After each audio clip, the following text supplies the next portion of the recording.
بسم اللہ الرحمن الرحیم۔ دوستو، میں اس مختصر گفتگو جو میں آپ کے سامنے کرنا چاہتا ہوں، اس کا عنوان ہے کہ میرے حالات کیسے اچھے ہوں گے۔ ہر کسی کا یہ سوال ہے اور اس کی یہ تمنا اور خواہش ہے کہ میرے حالات کیسے اچھے ہوں گے۔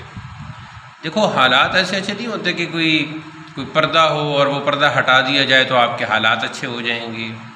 یا کوئی زمین پر چھوٹا سا کوئی گڑھا کھود لیں گے آپ تو آپ کے حالات اچھے ہو جائیں گے، یا آپ جو ہے وہ نوافل پہ نوافل پڑھنا شروع کر دیں گے تو آپ کے حالات اچھے ہو جائیں گے۔ ایسی بات نہیں ہے۔ عبادت اپنی جگہ ہوتی ہے، لیکن انسان کے حالات تب اچھے ہوتے ہیں جب وہ اپنے حالات کو اچھا کرنے کے لیے کوشش کرتا ہے، اچھے لوگوں کے ساتھ بیٹھتا ہے، اچھے لوگوں سے مشورہ کرتا ہے، پھر اپنا جائزہ لیتا ہے کہ میں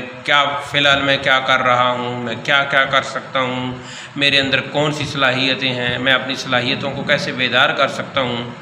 اگر آپ از خود اپنی صلاحیتوں کو بیدار نہیں کر پا رہے تو پھر آپ نے ایسے لوگوں سے رابطہ کرنا ہوگا جو باصلاحیت ہیں، جو آپ کے سامنے، آپ کی آنکھوں کے سامنے کام کرتے ہیں، کوشش کرتے ہیں، پیسے کماتے ہیں، آگے وہ معاشرے میں آگے ہیں۔ تو پھر آپ ان کے ساتھ نشست کریں، گفت و شنید کریں، ان سے پھر گر سیکھیں کہ وہ کیسے آگے بڑھے ہیں۔ پھر جب آپ ان سے سیکھیں گے تو آپ بھی آگے بڑھیں گے، لیکن شرط ایک ہی ہے کہ آپ نے کوشش کرنی ہوگی، کیونکہ بغیر کوشش کے کچھ بھی نہیں ہوتا۔ دیکھیں، اللہ تعالیٰ نے بھی ارشاد فرمایا ہے، لیس للانسان الا ما سعی، کہ انسان کو وہی کچھ ملتا ہے جس کی وہ کوشش کرتا ہے۔ اب اگر آپ ایسے لوگوں سے ملتے ہیں کہ جن کو آپ اپنی کہانی، اپنا دکھڑا سناتے ہیں کہ میرے حالات اچھے نہیں ہو رہے، جیسا کہ کچھ لوگ ہمارے پاس آتے ہیں کہ میں دکھڑا سنانا شروع کر دیتے ہیں، تو آگے سے مثلا میں ہوں تو مجھے کوئی اپنا دکھڑا سنا رہا ہے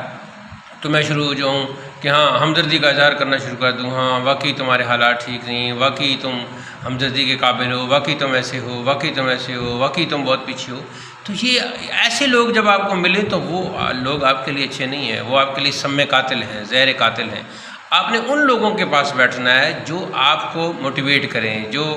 آپ کی ہمت بڑھائیں، جو آپ کو گر سکھائیں، جو آپ کو بتائیں کہ بھائی آپ اس طرح کوشش کرو تو ایسے آگے بڑھ سکتے ہو، اس طرح کوشش کرو تو آپ اس طرح آگے بڑھ سکتے ہو، آپ کے اندر یہ صلاحیت بھی ہے، یہ صلاحیت بھی ہے، یہ صلاحیت بھی ہے۔ وہ آپ سے کچھ سوالات کریں گے، آپ ان کے جوابات دیں گے، وہ آپ کی صلاحیتوں کو جانچیں گے، پرکھیں گے، پھر وہ آپ کو ایک رستہ دکھائیں گے۔ تو ایسے لوگ جب آپ کو رستہ دکھا دیں، پھر آپ کوشش میں لگ جاؤ، پھر جتنی آپ کوشش کرتے جاؤ گے اس کا رزلٹ سامنے ہوگا۔ اللہ تعالیٰ پھر اپنا خصوصی فضل کرتا ہے، وہ تو بغیر کوشش کے بھی فضل کر سکتا ہے، وہ تو فضل کے لیے اس نے کوئی کرائٹیریا نہیں رکھا، کسی نے اس سے پوچھنا نہیں، لیکن کوشش کا اس نے خود فرمایا ہے۔